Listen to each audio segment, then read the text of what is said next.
Saludos y bienvenidos a Aeronews Hoy. Este miércoles 11 de octubre seguimos con la mirada puesta en Gaza.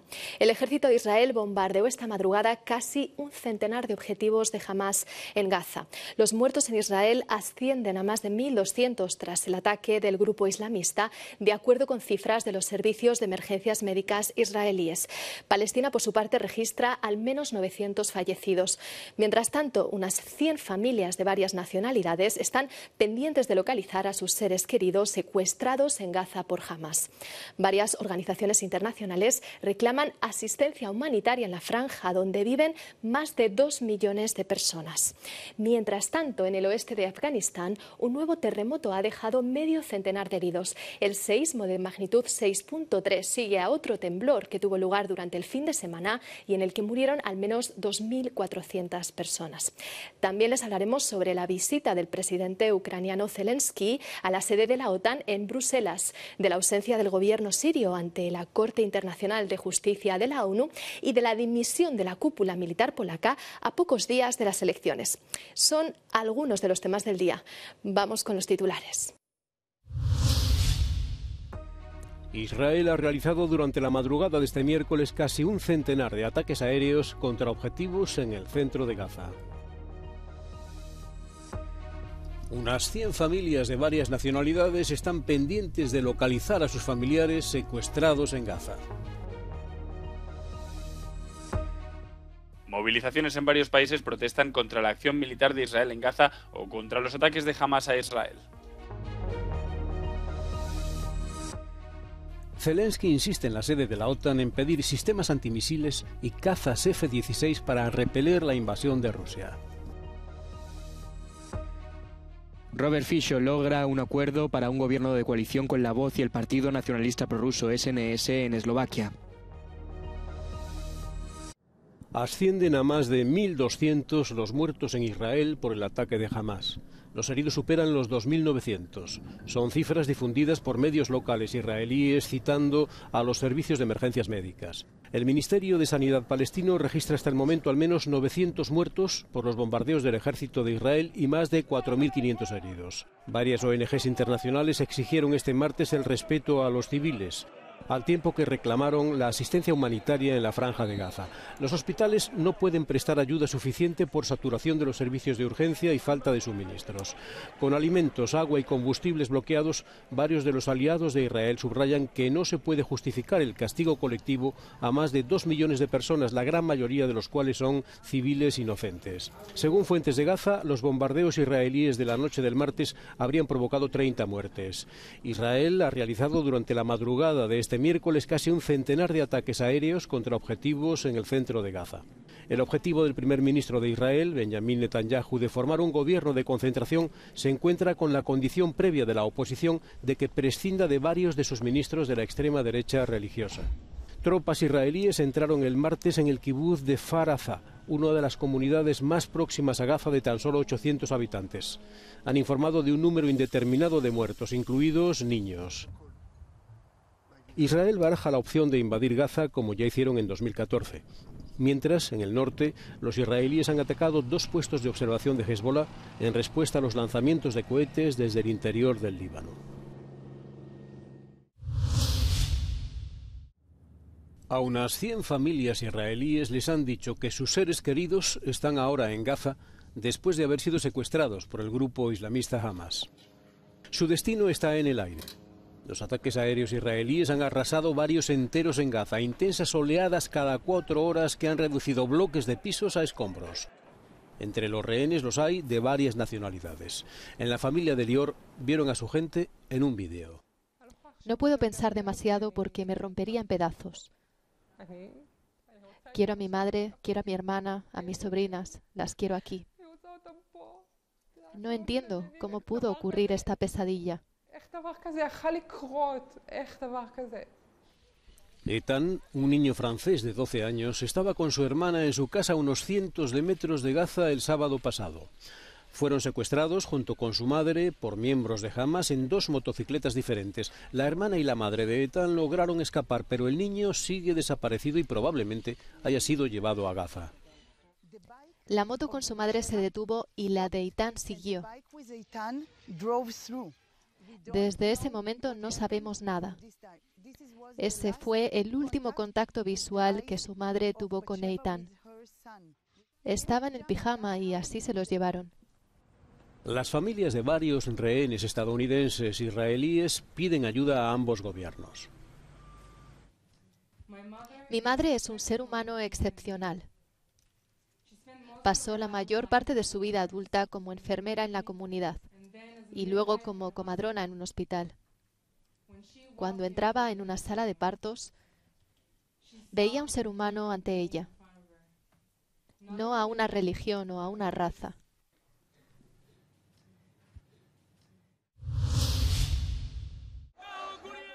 Movilizaciones en varios países para protestar contra la acción militar de Israel en Gaza.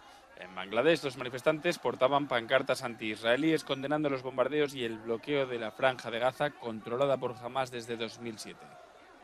Israel continúa bombardeando objetivos del grupo islamista en el enclave, en el que han muerto ya 950 personas bajo las bombas. También en la ciudad francesa de Marsella, residentes palestinos se manifestaban a pesar de la prohibición impuesta por las autoridades que alegaban que existía un riesgo de perturbación del orden público. Todo lo que oímos es que Hamás es una organización terrorista y que están muriendo israelíes. Por supuesto, lamentamos las muertes en ambos bandos. Nadie en el mundo puede alegrarse de la muerte de civiles, sean cuales sean sus convicciones o opiniones políticas. Y en Nueva York, miles de personas se manifestaban en apoyo a Israel tras el ataque de Hamás. Se reunieron cerca de la sede de Naciones Unidas, donde la gobernadora del estado, Kathy Hochul, había asistido a una vigilia bajo el lema «Nueva York apoya a Israel». En Portugal hubo una concentración de alrededor de 500 personas que asistieron a una vigilia en Lisboa en solidaridad con Israel y las víctimas de los ataques en el país. El evento fue organizado por la comunidad judía de la ciudad. La misión palestina ante la Unión Europea no condena en el contexto actual el ataque de Hamás contra Israel. Euronews ha podido hablar con su primer consejero, Hassan al-Balawi, para conocer la posición oficial de los representantes palestinos. Estas son las palabras de al-Balawi. ¿Condena usted el ataque de Hamás contra Israel? Estoy dispuesta a condenarlo un día, el día en que el Estado de Israel permanezca dentro de sus propias fronteras, las que son las fronteras, y el día en que haya un Estado palestino soberano e independiente. El día en que los palestinos tengan mínimo unos derechos. Si ese día hay un atentado, condeno enérgicamente el atentado. Pero en el momento actual no puedo condenarlo, porque es una consecuencia lógica de todo lo que está ocurriendo. La Unión Europea anunció ayer que revisará su ayuda a los palestinos. ¿Está decepcionado? Todos los palestinos estaban decepcionados a todos los niveles y pensaron que era una decisión lamentable, pero afortunadamente hay estados que no aceptaron, como Bélgica, España, Luxemburgo y más tarde Francia. Y finalmente, afortunadamente, esta decisión fue retirada en el espacio de unas horas, lo que demuestra que en alguna parte hay sensatez. ¿Qué espera hoy de la Unión Europea? ¿Qué puede hacer para detener la violencia? Puede imponer sanciones. Puede al menos prohibir, por ejemplo, el comercio de productos de los asentamientos israelíes. Puede prohibir la entrada de colonos. Puede prohibir a las empresas europeas que comercien con la colonización israelí. Hasta ahora, sin embargo, la reacción de la UE ha sido muy pro-israelí. Sé que muchos europeos no comparten este punto de vista. Poner la bandera israelí delante de la Unión Europea, decir que Israel tiene derecho a defenderse, es dar una garantía, dar una justificación para los crímenes que Israel está cometiendo contra la población civil palestina. ¿Qué se puede hacer hoy para acabar con la violencia? La solución no puede ser militar ni de seguridad. La solución es exclusivamente política. Debe ajustarse al derecho internacional. El derecho internacional establece clara y honestamente que Israel debe retirarse de los territorios ocupados en junio del 67. Las comunidades agrícolas judías kibutz situadas junto a la frontera de la Franja de Gaza fueron las primeras atacadas por Hamás. Los terroristas mataron a residentes locales y tomaron rehenes antes de enzarzarse en duros combates con el ejército israelí. Los supervivientes se refugian ahora en lugares más seguros recordando el asalto. Entraron en todos los hogares, entraron en cada habitación, en cada lugar. A los que no podían sacar y asesinar, quemaban la casa con ellos dentro para que murieran. Disparaban a niños, bebés, ancianos, en cualquier lugar y nadie estaba a salvo. La primera víctima fue una mujer de 90 años que estaba sentada en el porche. Los vio entrar y le dispararon. Estuvimos en el búnker durante, creo, más de 30 horas. Y luego rompieron ventanas, empezaron a disparar por todas partes. Creo que en algún momento dispararon a la puerta del búnker. Cientos de personas han sido asesinadas por los islamistas. Aún no se ha calculado el número definitivo de víctimas, mientras el ejército recoge los muertos y examina los escombros. Aún se desconoce cuántos rehenes han sido tomados. Representantes de Hamás han declarado a la agencia rusa RIA que ni siquiera ellos pueden dar cifras ni nacionalidades de los rehenes. El conflicto entre Israel y Hamás ha alcanzado niveles sin precedentes después del ataque del fin de semana pasado en territorio israelí y no se vislumbra una solución a la vista para la población local. La diplomacia les ha fallado durante décadas y los expertos admiten que es extremadamente difícil encontrar una solución para estabilizar la región a corto plazo. Creo que ningún bando quiere terminar la lucha en este momento. Y creo que volver a la situación anterior a esta lucha no será una opción para ninguna de las partes. La Unión Europea y Estados Unidos han estado intentando sin éxito acercarse a Israel y los territorios palestinos durante años. Y los expertos sostienen que los países vecinos deberían desempeñar un papel más importante. Cuando hablamos de mediación, ¿qué tal mediar ahora en términos de cómo reducir la violencia y el sufrimiento? Ciertamente Egipto y supongo Qatar están jugando un papel importante en este contexto debido a su capacidad para hablar con ambas partes, tanto con Israel como con Hamás. Necesitamos a Estados Unidos y a la Unión Europea, pero sin duda necesitamos a las agentes regionales. Egipto, Jordania, Emiratos Árabes Unidos, Marruecos y Bahrein. Pero también necesitamos nuevos actores y no olvidemos que Arabia Saudí puso sobre la mesa la iniciativa saudí en 2002 que se tradujo en la Declaración de Beirut de paz a cambio de, o normalización a cambio de paz con los palestinos. Creo que esto sigue sobre la mesa. Tanto Bruselas como Washington tienen su parte de responsabilidad en el estado actual de los asuntos y es esencial que aprendan de los errores del pasado. Israel ha estado consolidando su ocupación, avanzando hacia una anexión total del territorio palestino y consolidando lo que cada vez más se describe como apartheid. Ha habido muy poca reacción por parte de la UE y de la gobernanza europea y estadounidense sobre esta cuestión. Se ha descuidado y abandonado durante años. Cuando la situación empeoraba, tenemos que reflexionar sobre el contexto y las condiciones que permitieron que los más extremistas de la región en este conflicto ganaran poder en lugar de los que quieren vivir en paz. Un nuevo terremoto deja 50 heridos en la ciudad de Herat, en el oeste de Afganistán. El seísmo de magnitud 6,3 sigue a otro temblor de la misma intensidad que tuvo lugar durante el fin de semana y en el que murieron 2.400 personas. En total, cerca de 4.500 víctimas y una veintena de pueblos destruidos en la provincia de Herat, en el noroeste del país. Además, al terremoto del fin de semana le siguieron dos réplicas de 5 y 4,1 de magnitud en epicentros muy cercanos. El del sábado fue uno de los peores seísmos en el país desde hace décadas. Un huracán catalogado como extremadamente peligroso ha tocado tierra en la costa del Pacífico mexicano.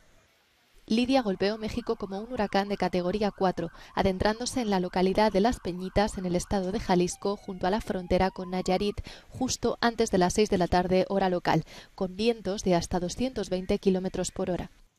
El Centro Nacional de Huracanes de Estados Unidos lo ha degradado a categoría 2, pero advirtió de niveles de agua peligrosos e inundaciones repentinas en la zona. El presidente de México, Andrés Manuel López Obrador, anunció que 6.000 miembros de las Fuerzas Armadas habían sido desplegados para ayudar a los residentes y ha pedido a la población tomar precauciones y refugiarse en lugares seguros. En el complejo costero de Puerto Vallarta, los residentes se refugiaron de la tormenta y pudieron verse comerciantes tapando ventanas y acumulando bolsas de arena para prevenir las inundaciones. Partes de la costa del Pacífico de México ya habían visto inundaciones significativas en estos días tras el paso de la tormenta tropical Max, que dejó al menos 2 muertos y 90 casas afectadas en Guerrero. El presidente ucraniano realiza hoy una visita no prevista a Bruselas. Volodymyr Zelensky, que ha sido recibido por el secretario general de la OTAN, Jens Stoltenberg, participa en una reunión con el Grupo de Contacto de Defensa de Ucrania de la OTAN. Hay una petición muy específica sobre la mesa: el suministro a Ucrania de sistemas antimisiles para proteger la infraestructura ucraniana de los ataques rusos durante el invierno. Tenemos cosas concretas que pedir y las necesitamos en lugares muy concretos. Son importantes los misiles de larga distancia o las armas de larga distancia. No importa cómo se llamen, el problema es cómo conseguirlas. Que las necesitamos por una única razón: expulsar a Rusia de nuestra tierra. Zelensky comparó lo sucedido en Israel con los primeros días de la invasión rusa y, sin citar a Palestina, pidió a los líderes mundiales solidaridad con Israel. El presidente ucraniano también puso sobre la mesa de la OTAN la tan esperada petición de cazas F-16.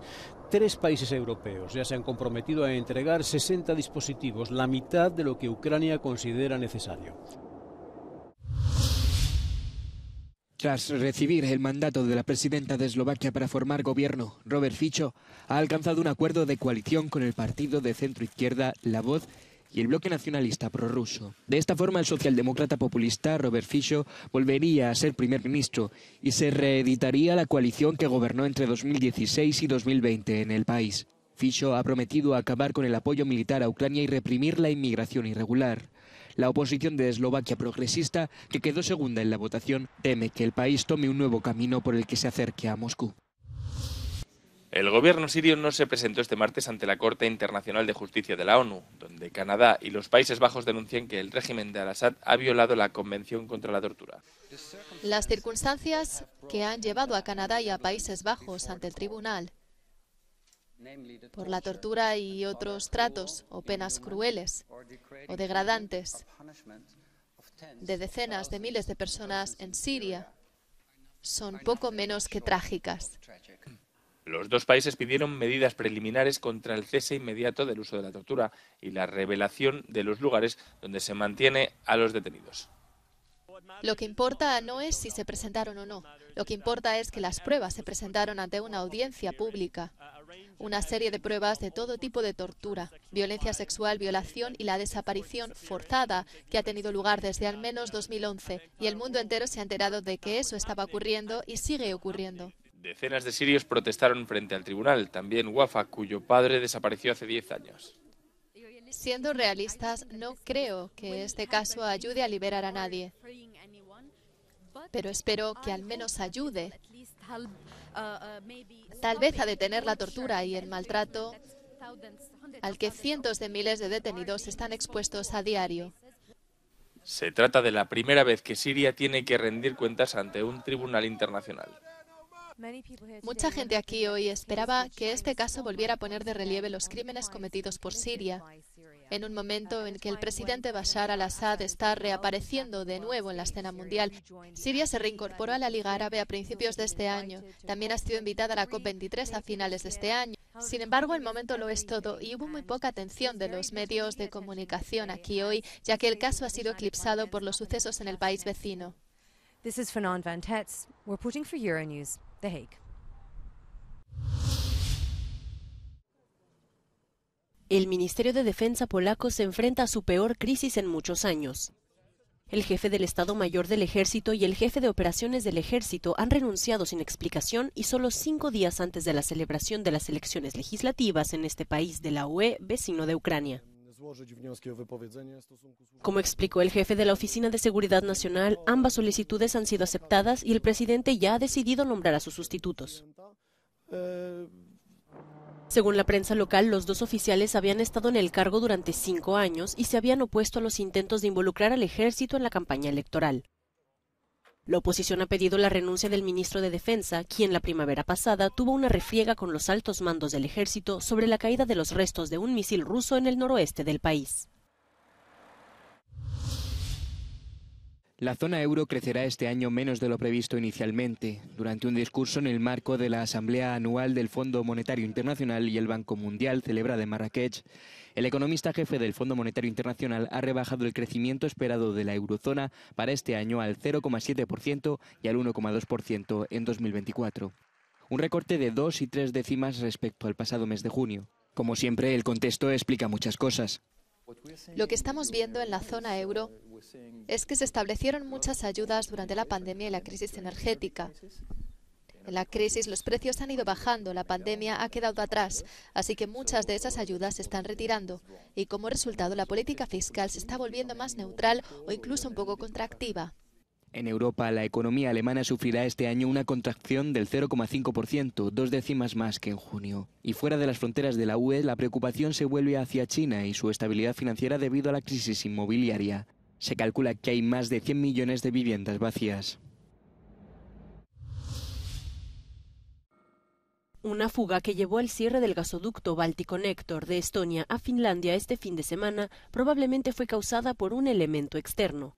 Así lo informó este martes el presidente finlandés Sauli Niinisto sin entrar en detalles, y el primer ministro Petteri Orpo añadió lo siguiente.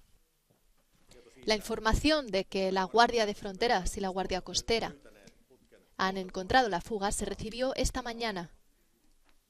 La fuga se encuentra en la zona económica exclusiva de Finlandia.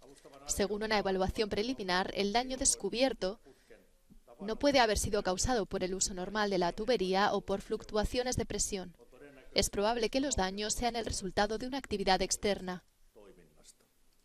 Finlandia y Estonia están cooperando en una investigación en curso y según Jens Stoltenberg la OTAN está lista para ayudar. El operador de la red de gas de Finlandia, Gasgrid, dijo que se había notado una caída inusual en la presión en el gasoducto que corre a lo largo del fondo marino del Golfo de Finlandia. Incidente durante el discurso del líder laborista británico Keir Starmer en el Congreso Anual de su partido. Un activista irrumpió sobre la escena gritando: "La verdadera democracia la dirige el pueblo", y le arrojó purpurina antes de ser desalojado por el servicio de seguridad. Starmer, que según los últimos sondeos tiene todas las papeletas para convertirse en primer ministro tras las legislativas del próximo año, pidió no confiarse y luchar por cada voto. Prometió que su partido transformará a un país sumido en el caos tras 13 años de gobiernos conservadores. Hasta aquí nuestro informativo de hoy. Pueden encontrar más noticias en nuestro canal, nuestras redes sociales y nuestra página web. Les dejamos con el No Comment del día, con las imágenes de un incendio en Londres, en el aparcamiento del aeropuerto de Luton, que ha obligado a suspender los vuelos. Gracias por seguirnos y nos vemos mañana.